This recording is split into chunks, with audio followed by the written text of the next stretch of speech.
शांति। आज का प्रातः क्लास है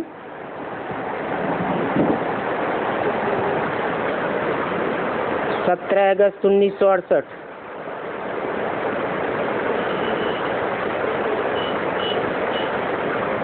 पूछा, क्या सोच रहे हो? नंबरवार पुरुषार्थ अनुसार अब हर एक जीव की आत्मा अपने ऊपर वंडर खा रही है कि पहले हम क्या थे, किसके बच्चे थे,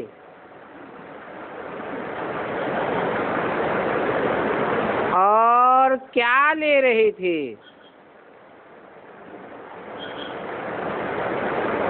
अभी हम क्या हैं और किससे वर्षा ले रहे हैं। पहले हम क्या थे, अब क्या हैं, फिर कैसे हम भूल गए। हम सतो प्रधान दुनिया में सारे विश्व का मालिक थे और हम बहुत सुखी थे। फिर हम सीढ़ी उतरे, रावण आया, गोया हमारे ऊपर फागी आ गई, जो कि हम रचयिता और रचना को भूल गए। फागी में मनुष्य रास्ता मुझ जाते हैं ना, तो हम भी भूल गए कि हमारा घर कहाँ है, हम कहाँ के रहने वाले थे। अभी बाप देख रहे हैं, हमारे बच्चे आज से 5000 वर्ष पहले राजभाग पा चुके थे और बड़े आनंद मौज में थे।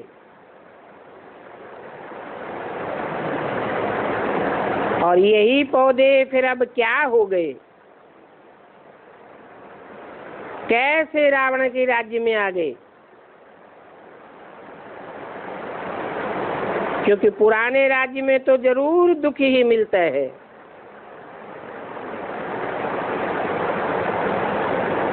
रावण राज्य में तुम कितने भटकते रहे, अंधश्रद्धा में आकर बाप को ढूंढते रहे, परंतु मिले कहाँ। जब के ठीक कर भीतर में डाल दिया तो फिर मिलेगा कैसे। आधा कल्प तुम भटक भटक कर जैसे कि फां हो गए। ये सब अपने ही अज्ञान के कारण हुआ। इस रावण राज्य में तुमने कितना दुख उठाया है।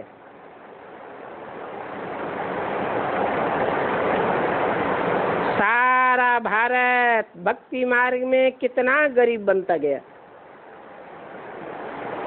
बाप बच्चों को देखते हैं तो ख्याल होता है कि मेरे बच्चे भक्ति मार्ग में कितने भटके हैं। आधा कल्प भक्ति की है, किस लिए की है? भगवान को मिलने के लिए। भक्ति के बाद में ही भगवान फल देते हैं, ये बात तो कोई जानते ही नहीं है, क्योंकि बिल्कुल ही बुद्धू बन गए। तो ये अभी ये सब बातें बुद्धि में आनी चाहिए। हम क्या थे, फिर कैसे राजभाग किया, फिर कैसे सीढ़ी उतरते रावण की जंजीर में बंधते गए। अपरम अपार दुख भोगे। पहले तो तुम अपरम अपार सुख में थे, फिर बाद में अपरम अपार दुखों में आए। तो दिल में आना चाहिए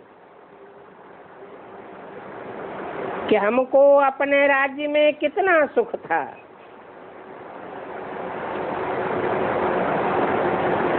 अभी हम पराये राज्य में हैं तो कितने दुखी हैं। अपना राज्य अर्थात स्वराज्य, स्व आत्मा को कहा जाता है।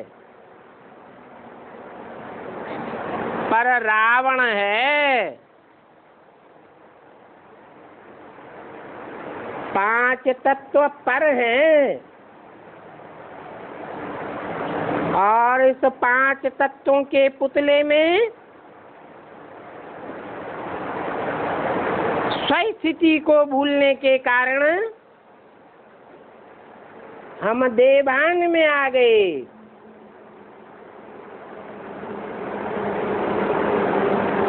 तो पर के वशीभूत हो गए। ये 5 विकार पर हैं, 5 तत्व ये पर हैं अर्थात पराये हैं, अपनी चीज नहीं है। तो देखो इस पुरानी दुनिया में पराये राज्य में कितना दुख उठाया। जैसे वो लोग समझते हैं कि पराये राज्य में कितना दुख उठाया,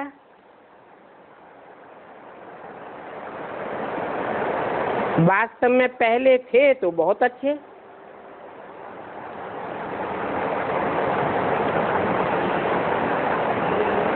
पहले तो रावण राज्य में भी जो थे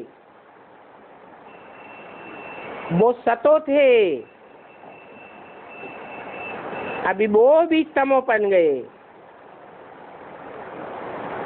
अभी तुम बैठे हो, अंदर में ये ख्याल चलना चाहिए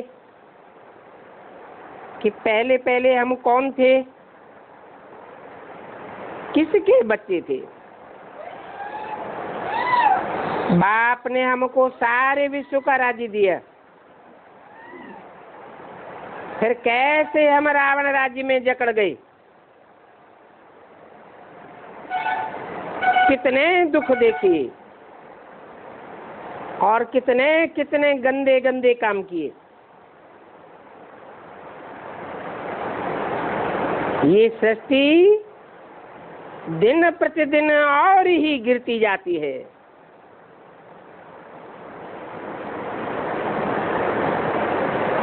क्योंकि 5 तत्वों का संघात है ना।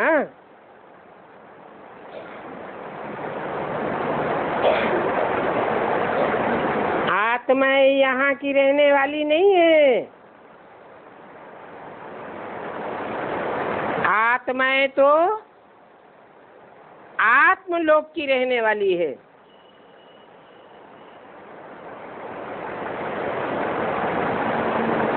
वहाँ 4 अवस्थाओं से आत्माएं पसार नहीं होती है।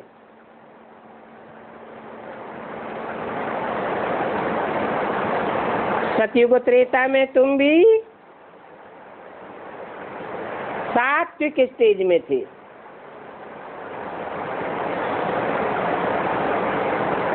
अभी तो मनुष्यों के संस्कार दिन प्रतिदिन क्रिमिनल होते जाते हैं।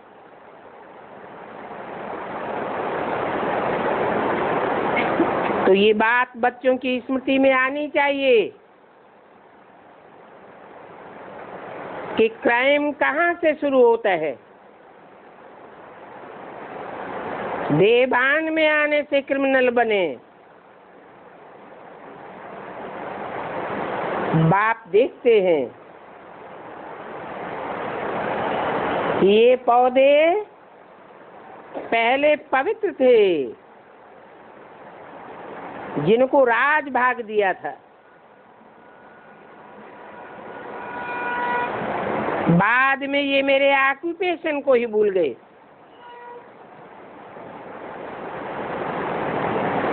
अभी तुम फिर से तमो प्रधान से सतो प्रधान बनना चाहते हो, तो मुझ बाप को याद करो, तो तुम्हारे सभी पाप कट जाएंगे।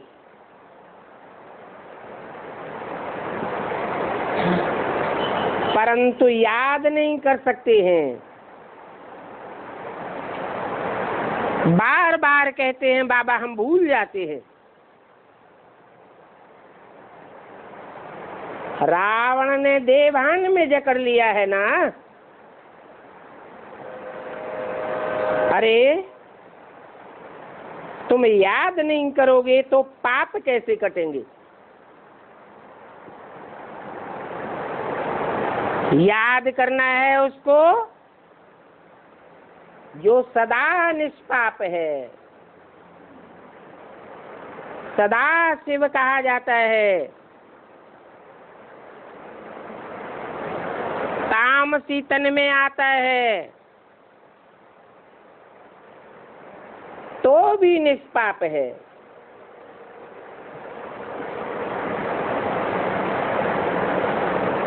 एक तो तुम विकारों में गिर करके पतित बने, फिर बाप को गाली देने लग पड़े।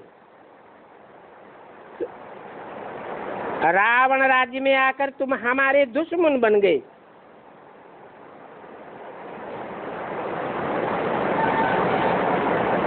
ऐसा क्यों हुआ? क्योंकि तुम माया के संग में आ गए। माया 5 विकारों को कहा जाता है, अर्थात कामियों, क्रोधियों, लोभियों, मोहियों और अहंकारियों के संसर्ग संपर्क में आ गए। फिर तुम इतना गिर पड़े कि जिसने तुमको आसमान पर चढ़ाया उसको तुमने ठीक कर बिस्तर में डाल दिया।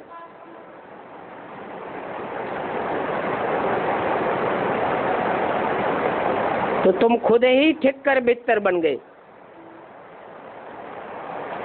पत्थर बुद्धि बन गए।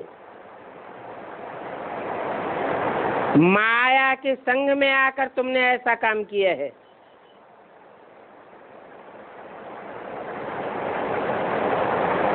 तुम्हारी बुद्धि में आना चाहिए। एकदम पत्थर बुद्धि तो नहीं बनना चाहिए ना। बाप रोज रोज कहते हैं, मैं तुमको फर्स्ट क्लास पॉइंट सुनाता हूं।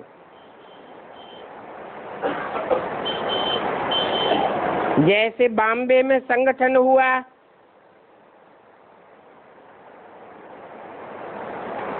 तो बुला सकते हैं। बाप कहते हैं, हे भारतवासियों,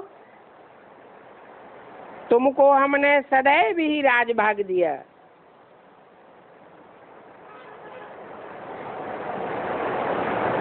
तुम भारतवासी आदि सनातन देवी देवताएं स्वर्ग में थे, फिर बाद में तुम रावण राज्य में कैसे आ गए? ये भी तुम्हारा ड्रामा में पार्ट है। तुम रचयिता और रचना के आदि मध्यंत को समझो तो अभी भी ऊंच पद पा सकते हो। मेरे को याद करते रहेंगे तो तुम्हारे विक्रम विनाश होंगे।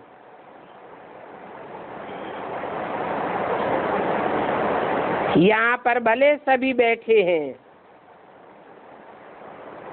परंतु बुद्धि की बलिहारी है। किसकी बुद्धि कहाँ पर और किसकी बुद्धि कहाँ पर अटकी हुई है।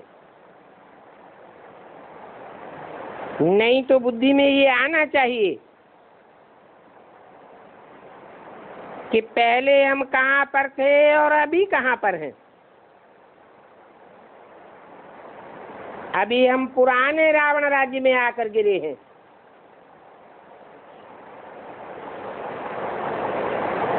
तो कितने दुखी हो गए। हम शिवालय में थे तो कितने सुखी थे।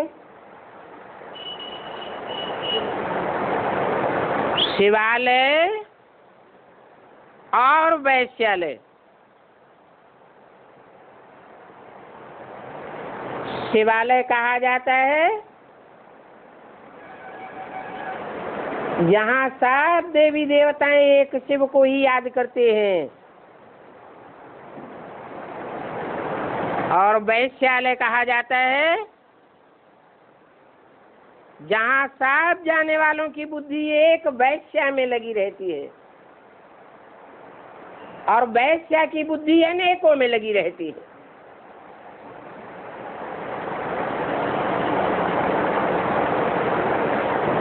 तो जैसा संग वैसा रंग लग जाता है। कि तू जानते हो शिवालय में थे तो कितने सुखी थे। अब भी बिचारी थी ना। अभी बाप आए हैं वैश्यालय से निकालने के लिए।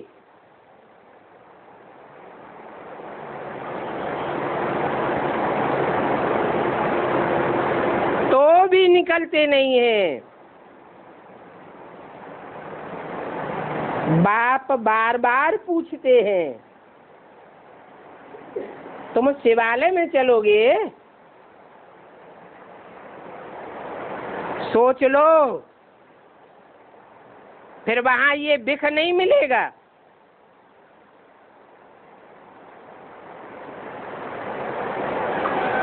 यहाँ का गंदा खान पान वहां नहीं मिल सकेगा। ये तो जब तुम विश्व के मालिक थे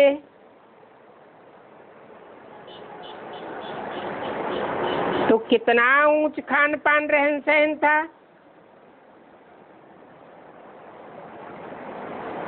फिर अभी तुम कहाँ पहुंच गए? ये बात तुम बच्चे जानते हो कि न लक्ष्मी नारायण ने 84 जन्म लिए हैं।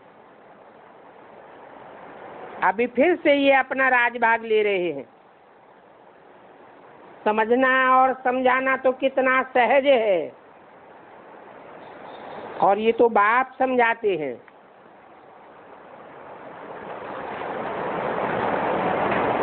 ये भी जानते हैं कि सब बच्चे सर्विसेबल नहीं हैं।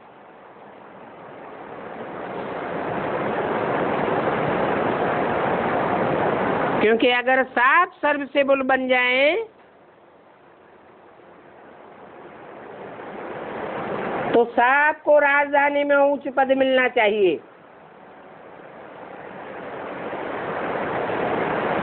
परंतु राजधानी में नंबरवार ही होते हैं। तो जरूर सारी अवस्थाओं वाले चाहिए।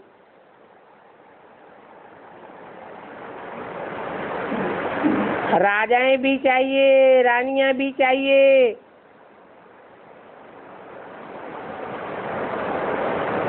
ऊंच पद वाले अधिकारी भी चाहिए, दास दासियां भी चाहिए, चांडाल भी चाहिए, और इन सबसे जास्ती संख्या प्रजा की चाहिए।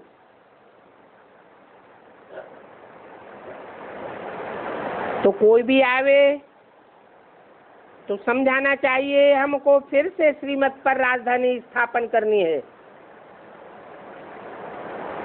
5000 वर्ष पहले भी हमने ये राजधानी स्थापन की थी। तो जरूर तमो प्रधान से सतो प्रधान बनना पड़े। बाप कहते हैं ये तो है ही तमो प्रधान दुनिया।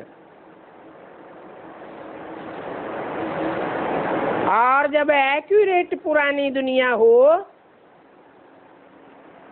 तब ही बाप आवे। बाप बिना तो कोई भी इन बातों को समझा ही नहीं सकता। भगवान इस रथ में हमको पढ़ाई रहे हैं। ये बात भी याद बनी रहे तो भी बच्चे बहुत खुशी में रह सकते हैं। समझना चाहिए अभी हम ईश्वरीय संप्रदाय हैं, फिर हम दैवी संप्रदाय बनने वाले हैं। अगर ये ज्ञान बुद्धि में हो तो औरों को भी बता करके आप समान बनावे। बाप समझाते हैं कि पहले पहले तो तुम पूरे मैड चैप्स थे,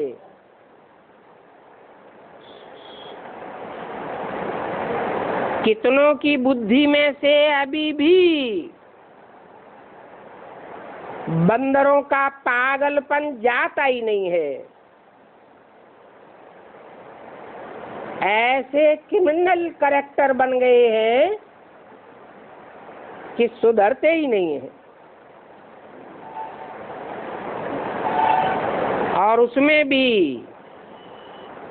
आंखों की क्रिमिनलिटी तो निकलती ही नहीं है।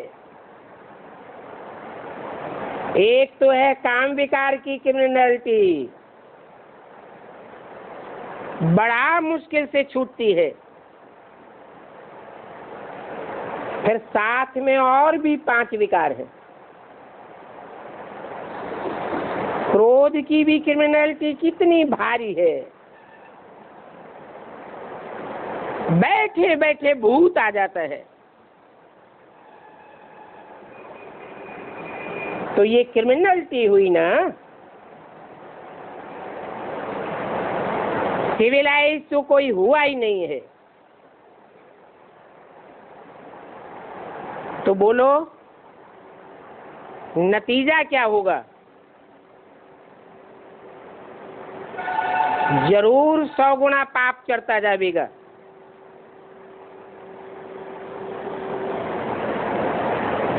तो 63 जन्मों में जो पाप किए उनका 1 गुना बोझा चढ़ता था। और अभी बाप आए हैं, बच्चे अंजाम भी करते हैं।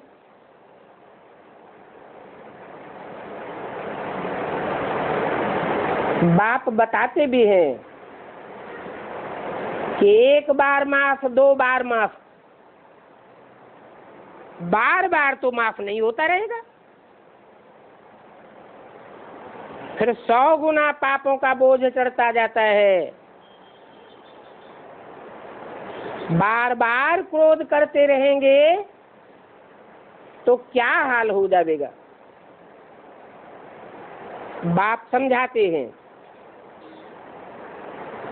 कि अभी तुम रावण के राज्य में तो नहीं हो,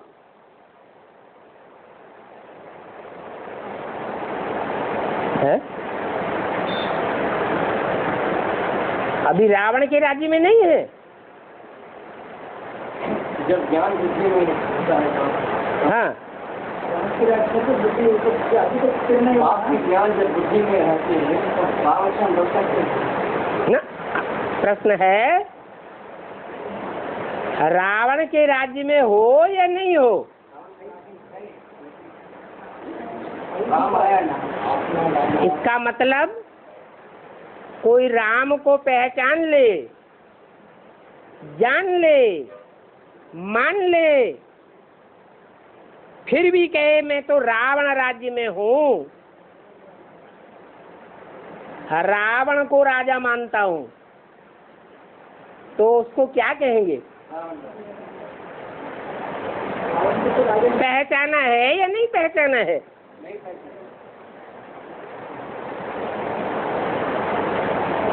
बाप तो कहते हैं तुम तो ईश्वर के पास बैठे हो, नाम ही है ईश्वर, ईश माने शासन करने वाला, बर माने श्रेष्ठ से श्रेष्ठ। दुनिया में इतना श्रेष्ठ से श्रेष्ठ शासन करने वाला कोई आज तक हिस्ट्री में हुआ ही नहीं। ऐसा प्यार का शासन करने वाला है। दुनिया में तो जितने भी हिस्ट्री में शासक हुए हैं वो सब हिंसक हुए हैं। बाप को तो देखो 70 साल हो गए बच्चों को समझाते समझाते, अभी भी प्यार से चलाते हैं। तो कहते हैं तुम तो ईश्वर के पास बैठे हो, फिर इन विकारों से छूटने की प्रतिज्ञा क्यों नहीं पक्की करते। फिर भी बाप कहते हैं अब मुझे याद करो, अभी क्रोध मत करो। ये 5 विकार तो तुमको आधा कल्प से गिराते ही आए हैं। याद करना चाहिए कि इस दुनिया में सबसे ऊंच से ऊंच हम ही थे, और अभी रावण के संग में आने से सबसे नीचे गिरे भी तुम हो।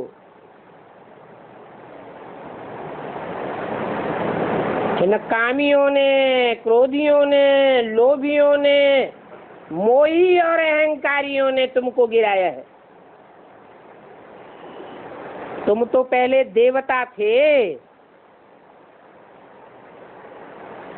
तुम्हारे में शुरू से ये 5 विकार नहीं थे। बाद में संग के रंग में आए हो, तो इन 5 भूतों ने तुमको गिराया है।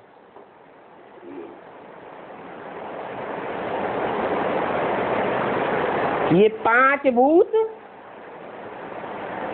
जन्मजात भूत हैं।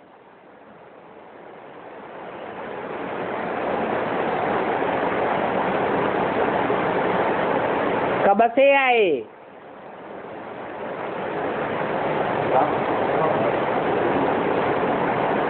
ये जन्मजात भूत कैसे हैं? कौन है वो निमित्त जो जन्म लेते ही 5 विकारी स्वरूप में इस दुनिया में प्रत्यक्ष होते हैं?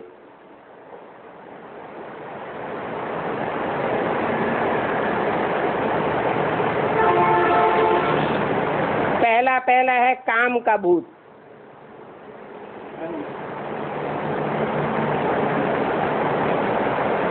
कौन है जो इस संसार में आने मात्र से ही काम विकार के रूप में प्रत्यक्ष हो जाता है? सतयुग त्रेता में तो नहीं था भी तो साकार रूप में नहीं था, उसका नाम ही था अनंग। देवताओं के अंग काम विकार की विकृति में नहीं थे।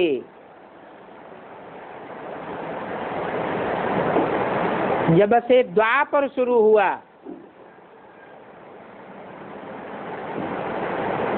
तो पहले ये काम का भूत आया।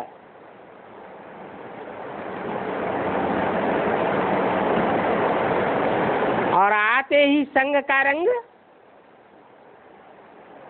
लगाना शुरू कर दिया। पहले भारतवासी ही चपेट में आ गए। ढेर के ढेर भारतवासी कन्वर्ट होकर के अरब देश में चले गए, जिनकी दृष्टि वृत्ति व्यभिचारी बन गई। उनको व्यभिचारी किसने बनाया? कौन निमित्त बना? जरूर कोई आत्मा है जो इस सृष्टि पर आने मात्र से ही स्वयं तो व्यभिचारी है ही, भारतवासियों को भी व्यभिचारी बनाई देती है। कच्ची कन्वर्ट होने वाली भारतवासी आत्माएं ही उनके प्रभाव में आ जाती हैं और कन्वर्ट होकर के भारतवासियों को धोखा दे करके चली जाती है।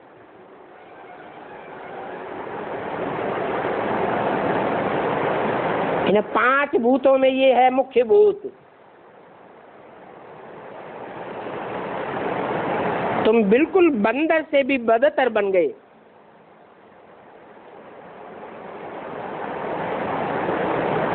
कल तो तुम पूरे बंदर थे, तुम्हारे में 5 विकार थे। अभी शिवालय में जाने के लिए 5 विकारों को निकालना है, तो अब इस वैश्यालय से दिल हटाते जाओ। बाप को याद करो तो अंत मते सुगति हो जाएगी। कहाँ बाप और कहाँ ये 5 भूत? बाप के संग के रंग में आने से तुम कितने चेंज हो जाते हो। मनुष्य से, राक्षस से, बंदर से मंदिर लायक देवता बन जाते हो। और कहाँ ये राक्षस संप्रदाय, तुम्हारे पुराने दुश्मन।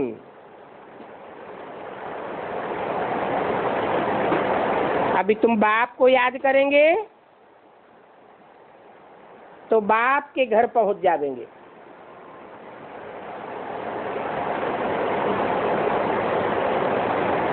वहां रावण राज्य नहीं होता,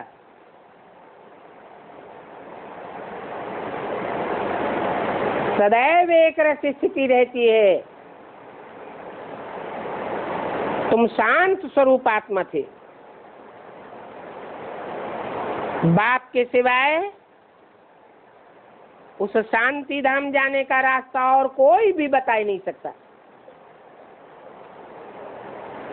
ये गुरु आदि लोग जो अपने को परमात्मा कहलाते हैं,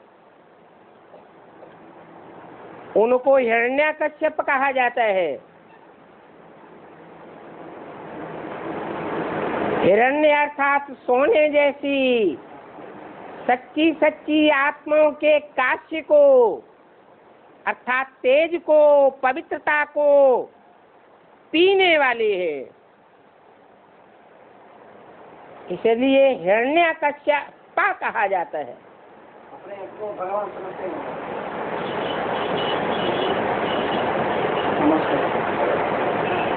कितना घात करते हैं।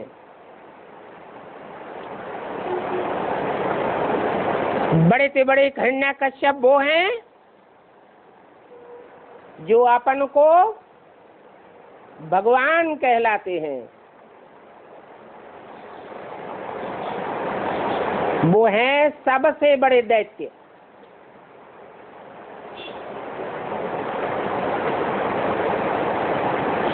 किसकी संतान है?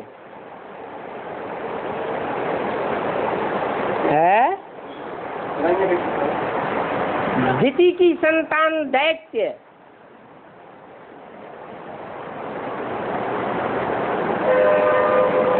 दिति अर्थात खंडित स्वभाव संस्कार वाली।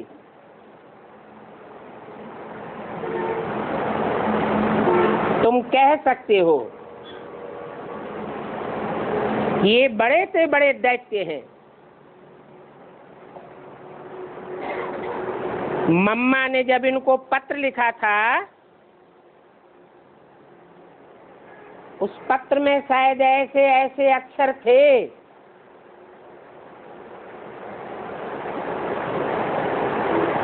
जिन अक्षरों को पढ़ करके उनको बुखार चढ़ गया।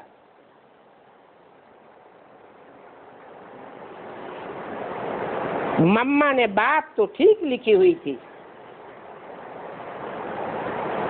भगवान वाच है, मैंने तो कब नहीं कहा है कि मैं सर्वव्यापी हूं। हर एक मनुष्य गुरु में मैं व्यापक हूं।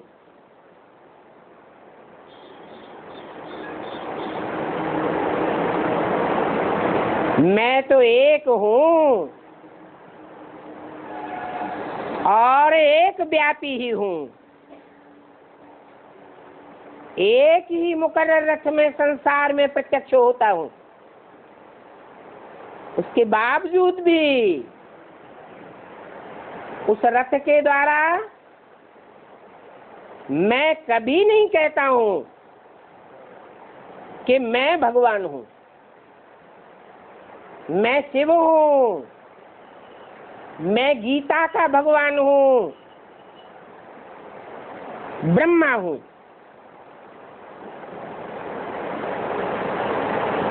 फिर कौन कहता है?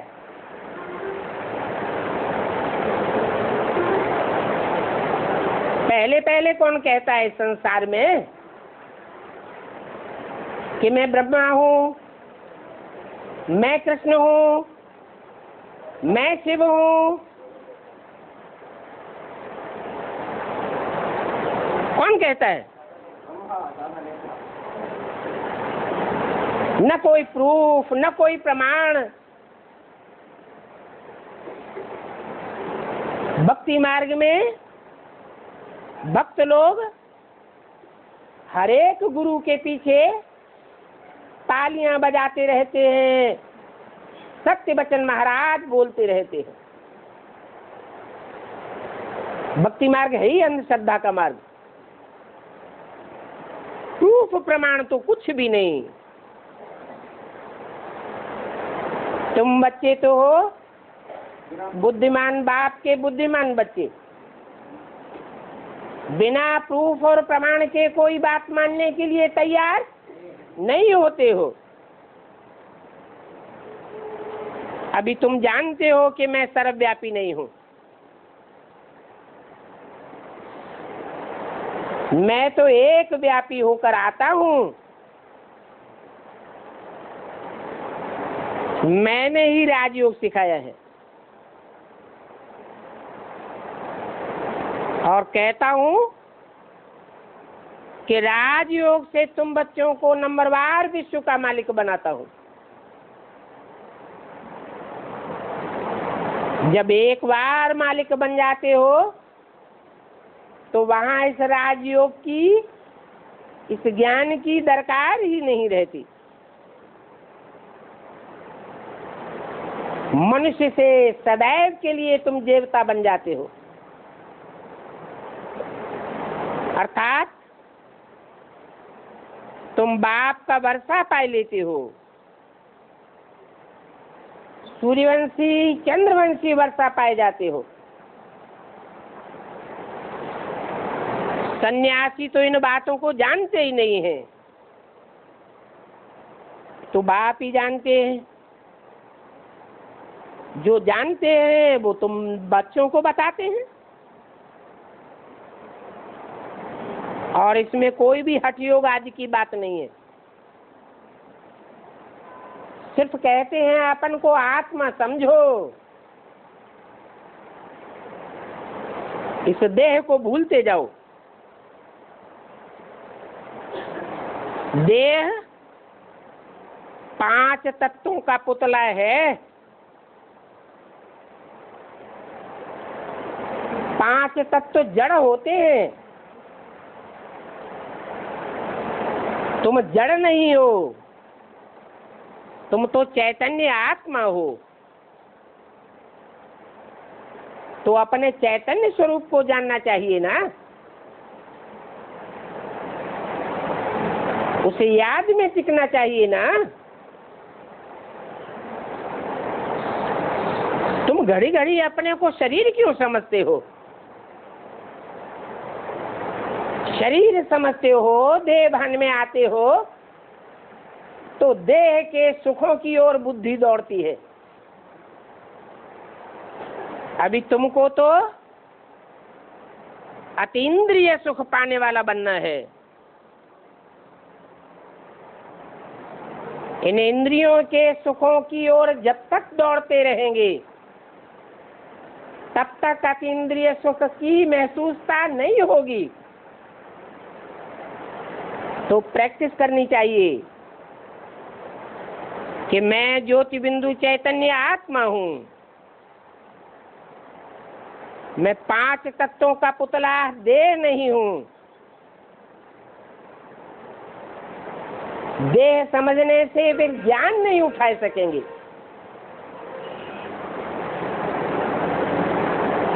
देह जड़त्वमयी है, तुम आत्मा तो मन बुद्धि चैतन्य स्वरूप हो। चैतन्य आत्मा में ज्ञान बैठेगा।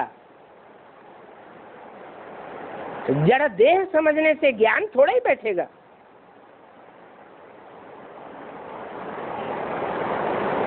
नहीं समझते हैं तो कहेंगे ये भी भावी।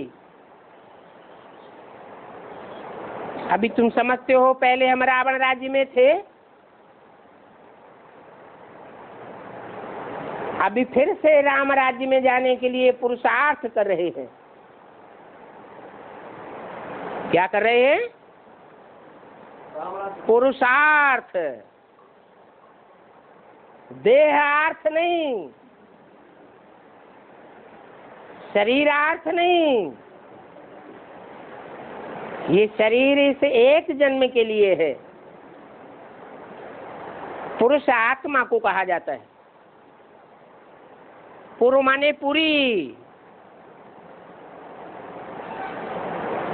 स माने शेते।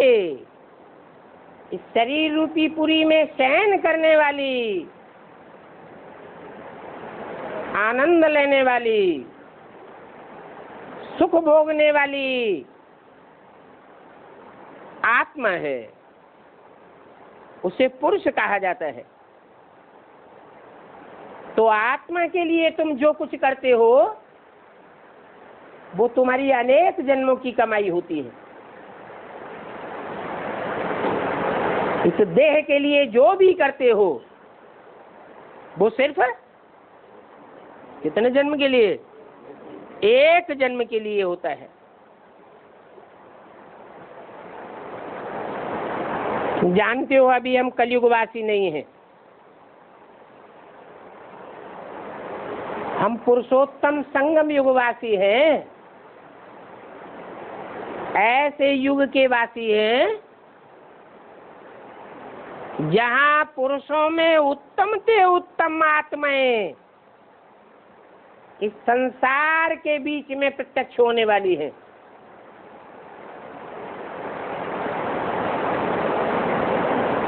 उन उत्तम उत्तम आत्माओं के बीच में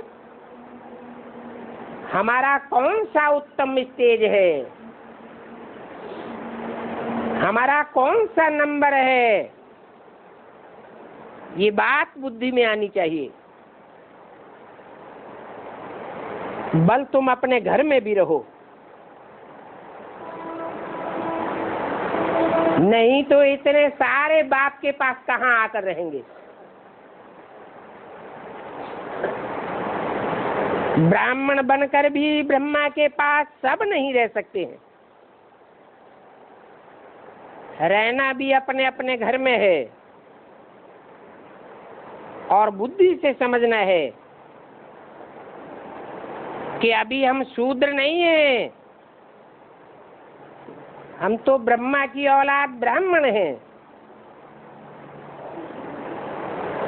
अभी हम शूद्रों की दुनिया से धीरे धीरे अपने को डिटैच करते जाते हैं, कोशिश करते हैं हमारी बुद्धि उन शूद्रों से दूर ही बनी रहे।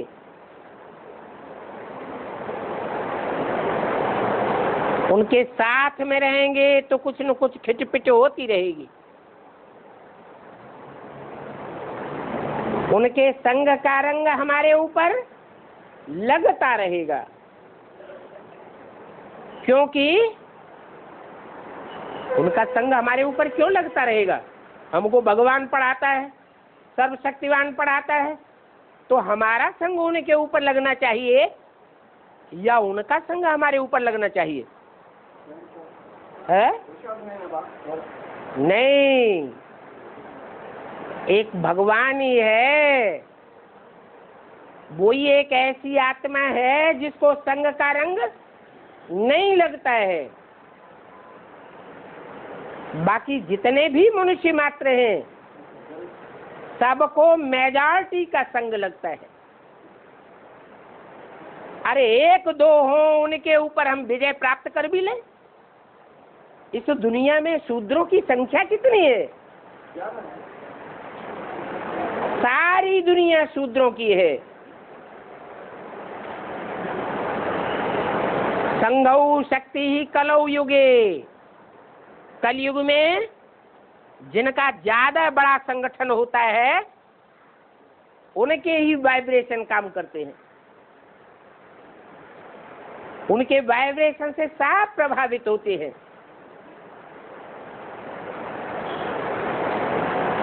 तो फिर हमको भी पुरुषार्थ करना चाहिए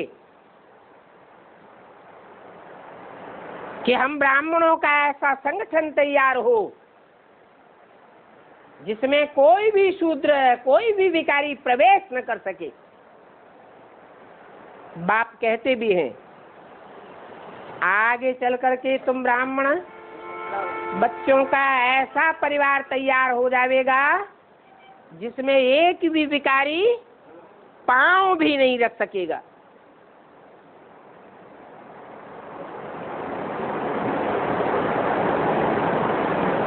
तो अभी इस दुनिया में शूद्रों की मेजॉरिटी है।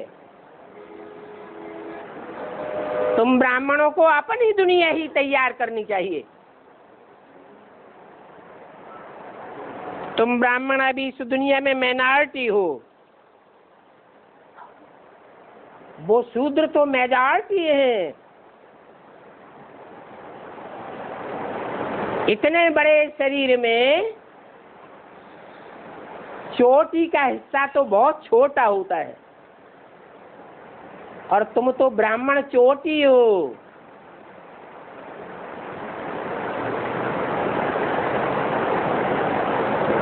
मुट्ठी भर हो। तो घर गृहस्थ में रहते हुए शरीर निर्वाह अर्थ धंधा आदि करते हुए भी अपनी मन बुद्धि को एकाग्र रखना है। इसके लिए सिर्फ अपन को आत्मा समझो और बाप को याद करो। सोचो पहले हम क्या थे जब बाप के संग के रंग में थे, और अभी हम क्या बन गए हैं जबकि दैत्यों के संग में आ गए हैं। अभी हम पुराने राज्य में बैठे हुए हैं, अभी फिर बाप हमको ले जाते हैं नए राज्य में। तो गृहस्थ व्यवहार में रहते हुए वो अवस्था जमानी है।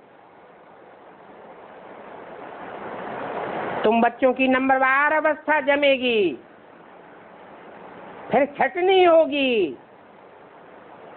छांटा छूटी होती रहेगी। मालाएं तैयार तो होंगी ना। कोई कोई होंगे अच्छे अच्छे पुरुषार्थी जो निकल आवेंगे। शुरू में कितने बड़े बड़े झाड़ आए,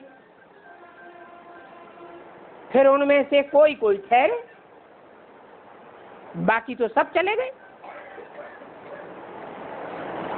तुम्हारी बुद्धि में है कि हम भी पहले अपने राज्य में थे, अभी हम कहाँ आकर के पड़े हैं? फिर हम अपने राज्य में जाते हैं। हमने 84 का चक्र लगाया, अभी फिर वर्ल्ड की हिस्ट्री ज्योग्राफी रिपीट होती है। तुम देखते हो, कहते हो बाबा फलाना बहुत अच्छा रेगुलर बच्चा था, फिर अभी आता ही नहीं है। नहीं आते हैं, गोया विकार में गिर पड़े।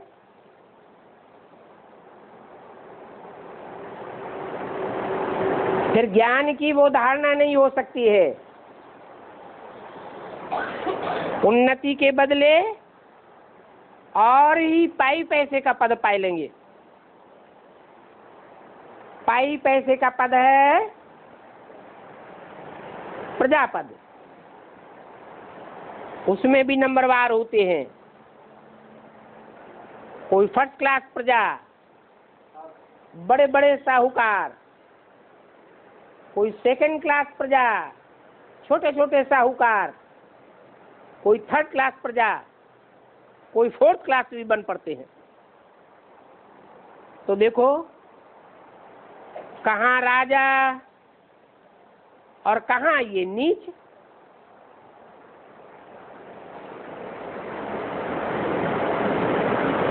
जो प्रजापद वाले होते हैं उनको राजा की भरी ढोनी पड़ती है। तुम ये बातें समझ सकते हो। 17 अगस्त 68 की वाणी का 3रा पेज। ये तो जानते हो कि नई दुनिया में भी सुख तो होता ही है, परंतु फिर भी पद के लिए पुरुषार्थ किया जाता है। बड़ा कौन और छोटा कौन? बड़ा पद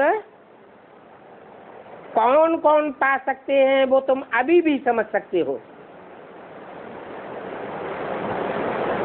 अभी सब पुरुषार्थ कर रहे हैं।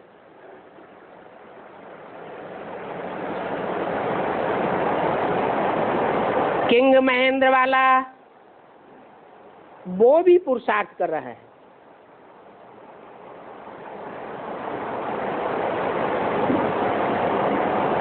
वो तो पाई पैसे का किंग है।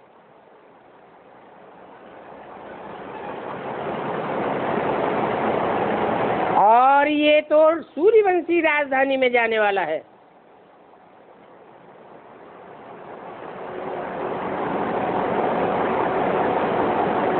किसकी तरफ इशारा किया?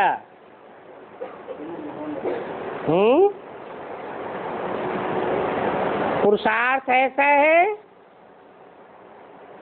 जो कि विजयमाला में जा सकता है।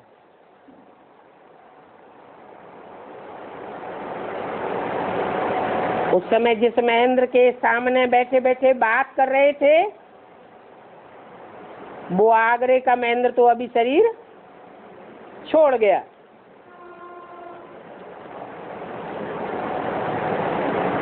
बाप बच्चों को समझाते हैं कि अपने ही दिल में जांच करते रहना है।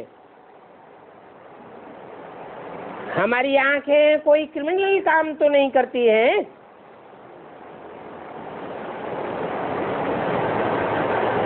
कुछ न कुछ क्रिमिनल काम होता ही रहता है। ऐसे अभी कोई नहीं कह सकता कि हमारी आंखें क्रिमिनल काम नहीं करती हैं। सिविल आई बन जावे फिर और क्या चाहिए।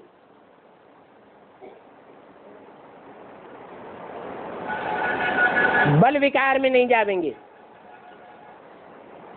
परंतु फिर भी आंखें कुछ न कुछ धोखा देती रहेंगी जब तक कि कर्मातीत अवस्था हो जावे। नंबर 1 ये काम की क्रिमिनलाई बहुत खराब है,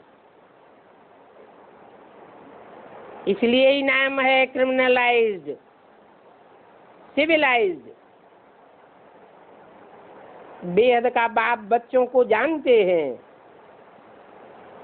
कि ये कितना क्रिमिनलाइज्ड है, कितना सिविलाइज्ड बना है।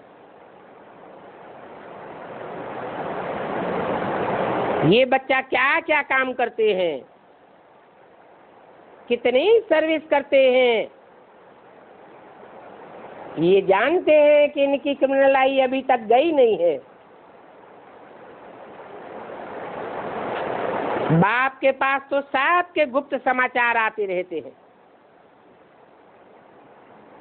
आगे चल करके और भी एक्यूरेट बताते रहेंगे। बच्चे खुद भी महसूस करेंगे कि हम तो इतना समय तक झूठ बोलते रहे, खुद ही गिरते रहे, ज्ञान पूरा बुद्धि में बैठा नहीं है, तो बाप से भी छुपाने की कोशिश करते हैं। आगे चल करके समझते जाएंगे कि क्या कारण बना जो हमारी अवस्था बनती नहीं है।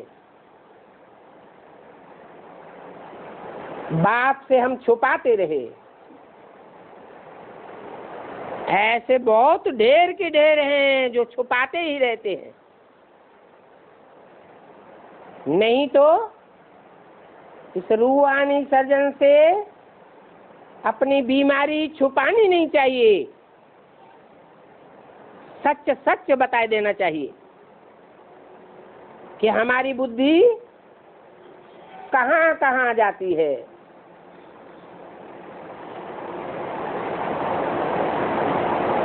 शिव बाबा की तरफ बिल्कुल नहीं जाती। बताते नहीं है तो फिर वृद्धि को पाता रहता है।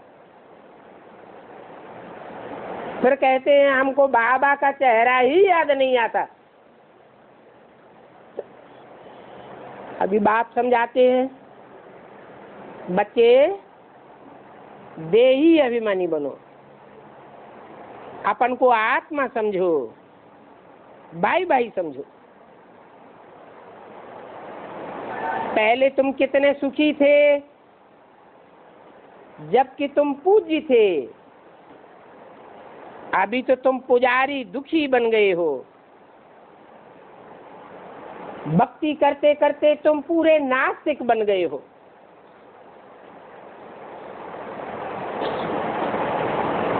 नास्तिक अर्थात जिसकी कोई पर आस्था नहीं टिकी, भक्ति में बुद्धि भागती रहती है। बुद्धि को ठिकाना ही नहीं मिलता, क्योंकि सर्वव्यापी का ज्ञान फैला हुआ है। कहाँ कहाँ बुद्धि भागती रहती है। एक व्यापी का बुद्धि में ज्ञान बैठे तो बुद्धि एकाग्र भी बने, फिर कहेंगे आस्तिक। सब कहते हैं ये गृहस्थ आश्रम तो परंपरा से चलता चला आया है। क्या राम सीता को बच्चे नहीं थे? वहां बच्चे नहीं होते हैं क्या? अरे वो राम सीता, वो राधा कृष्ण तो हैं ही संपूर्ण निर्विकारी।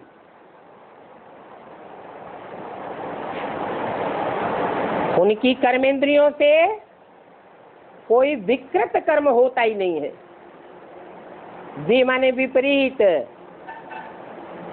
कार्य माने कर्म करने वाला, श्रीमत के विपरीत दुख देने वाला कोई भी इंद्रियों से कर्म नहीं होता। तो उनको विकारी कैसे कहेंगे? वहां तो भ्रष्ट आचरण करने वाली इंद्रियां काम ही नहीं करती, वहां भ्रष्टाचार की पैदाइश ही नहीं है। कहेंगे वहां विकार होता ही नहीं। वहां ये रावण का राज्य नहीं होता है। तुम बिना अर्थ समझ करके बकते रहते हो। बोलो, तुम्हें भ्रष्टाचारी और श्रेष्ठाचारी के अर्थ का ही पता नहीं है। अपन को कोई समझते नहीं है कि हम रावण राज्य में हैं। अभी तुमको तो पता पड़ा है, वो भक्त तो रावण को जलाते रहते हैं। कब से जलाते आए हैं? पहले तो नहीं बनी, तो सात्विक है ना। क्या द्वापर के आदि से ही रावण जलाना शुरू कर दिया? क्यों? हाँ, दुनिया की हर चीज पहले सतो प्रधान होती है। पहले रावण राज्य में भी इतना दुख नहीं था, बाद में रावण भी अति तमो प्रधान जब बना, बहुत दुख देने लगे, तो उनका पुतला जलाते हैं। जलाते तो हैं परंतु जलता ही नहीं है, और ही बड़ा रूप धारण करता जाता है। ये समझते नहीं है कि अभी तक भी रावण का राज्य है।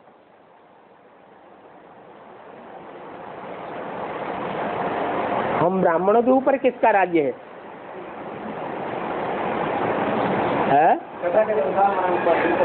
तथाकथित ब्राह्मणों का राज्य है।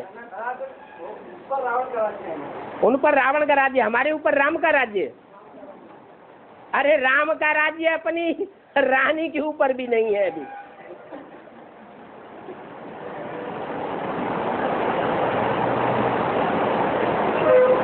अभी सबके ऊपर रावण का राज्य है। बुद्धि थिरकती रहती है, माया एकाग्र बनने नहीं देती है, निश्चय बुद्धि बनने नहीं देती है। एक व्यापी बात, ये बात बुद्धि में टिकने नहीं देती है।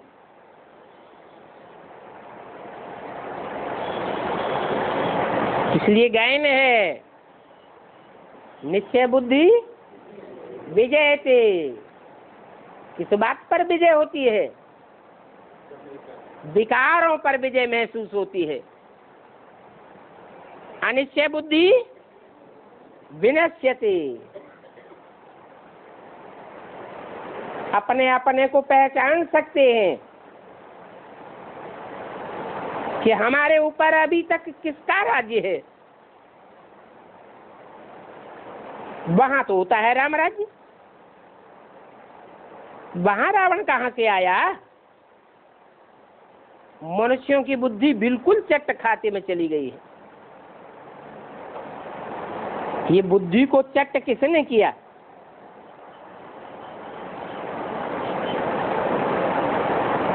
किसने किया? रावण कौन? मुरली में भी पूछा, रावण कौन? जरूर कहेंगे ये देहधारी धर्मगुरु।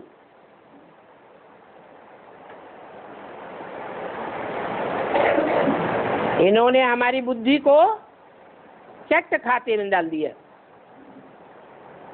शिवो हम कह करके इन्होंने जो शास्त्र बनाए, उन शास्त्रों ने भी हमारी बुद्धि को भ्रमित कर दिया। मैंने तो तुम्हारा बेड़ा पार किया है। सतो प्रधान बनाया है। बेड़ा बाने है? बेड़ा किसे कहा जाता है? शंकर चाप जहाज, यही चढ़े उतरे पार नर, बूढ़ सकल संसार। सिखों में कहते हैं नानक चाप जहाज। चाप कहो, बेड़ा कहो, जहाज कहो, जिसकी स्मृति पर सवार हो करके आत्माएं पार चली जाती है।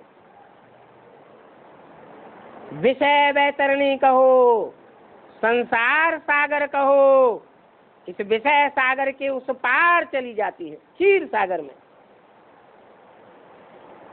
तो मैंने तुम्हारा बेड़ा पार किया है। ये शरीर रूपी बेड़ा इस विषय वैतरणी नदी को क्रॉस करके क्षीर सागर में अनुभव करेगा। फिर अपने से पूछो कि हमारा बेड़ा डुबोया किसने? विषय सागर में या विषय वैतरणी नदी में किसने ढकेला?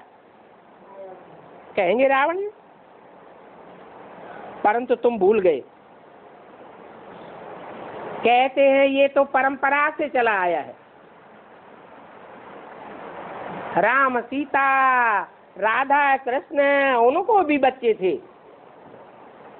वो भी विषय सागर में गोते खाते थे, तब बच्चे पैदा करते थे। तो क्या कहें, परंपरा से चला आया या कोई डुबोने वाले निमित्त बने?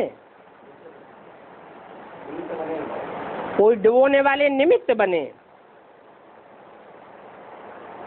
अगर परंपरा से कहें तो भी कब से? कोई हिसाब तो बतावे। कुछ भी समझते नहीं है। बात समझाते हैं कि मैं तो तुमको राजभाग दे करके गया था, नई दुनिया का राजभाग दे करके गया था, क्षीर सागर में ले गया था। अभी तुम विषय सागर में पड़े हो। घड़ी घड़ी बुद्धि में विषय वासनाएं जागृत हो जाती हैं। नहीं तो पहले तुम भारतवासी बहुत सुखी थे और कोई धर्म वाले, कोई धर्मखंड वाले वहां नहीं थे, तुम ही सुखी थे। वो क्रिश्चियन लोग भी कहते हैं भारत में पैराडाइज था, चित्र भी देवताओं के मिलते हैं। इन देवताओं के चित्रों से ज्यादा पुरानी चीज तो कोई मिली ही नहीं है। सबसे पुराने से पुराना कौन से देवता का चित्र मिला है? नग्न मूर्ति शंकर की मिली है, जिसको कहते ही हैं महादेव।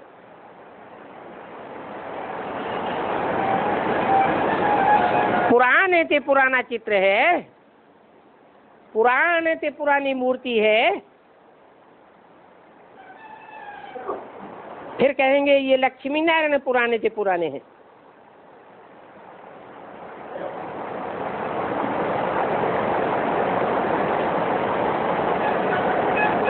कोई कहेंगे सबसे पुराने से पुराना कृष्ण है।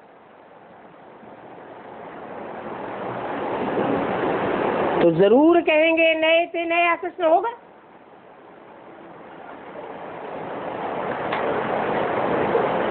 पुराने से पुराना क्यों कहते हैं? क्योंकि पास्ट हो गया है। अभी बाप समझाते हैं कि तुम ही गोरे थे, फिर तुम अभी सांवरे बने हो।